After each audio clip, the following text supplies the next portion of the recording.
家好，我是连一航，是一个冉冉，也是一个动好下文种的人，还有做 podcast。我平常时总是去旅行，就算唔知外去哪里美好。对我来讲，读班路行拄到冇恐龙嘅事情，佮是一种神奇嘅感觉。今晡日图大家来动事，未系总铺水大概客家起落。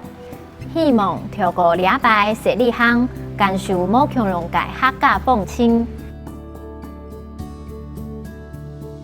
那像这个红砖还有木造的建筑呢，是客家佛风的特色。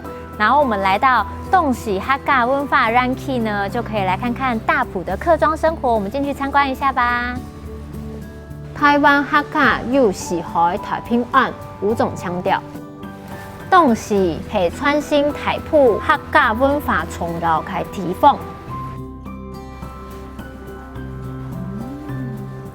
尽管铁道的风光不再，透过这些老照片的记录，仿佛也把我拉回过往的时空。老车站如今以全新的风貌延续价值，让民众看见客家文化声音的地方。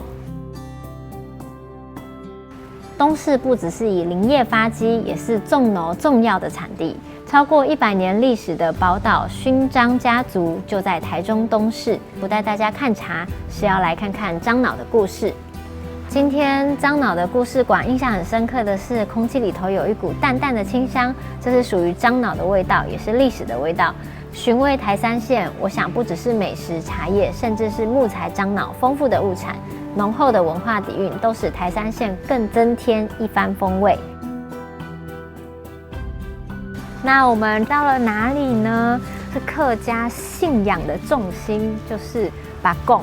然后这个前面就是八贡庙，而且它是全台湾唯一只有这里有的立八贡庙。我们进去看看吧。跟一般常见的庙很不一样的是，这里可以看到它是没有门墙设计的，据说是为了要容纳蜿蜒而来的鲤鱼神。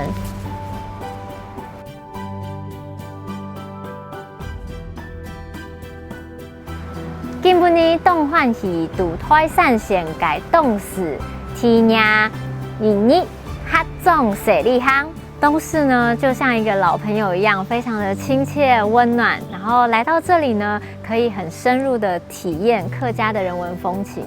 立行冇停出来去哪一步，只要你保持好奇心，打开你的心，处处都是惊喜。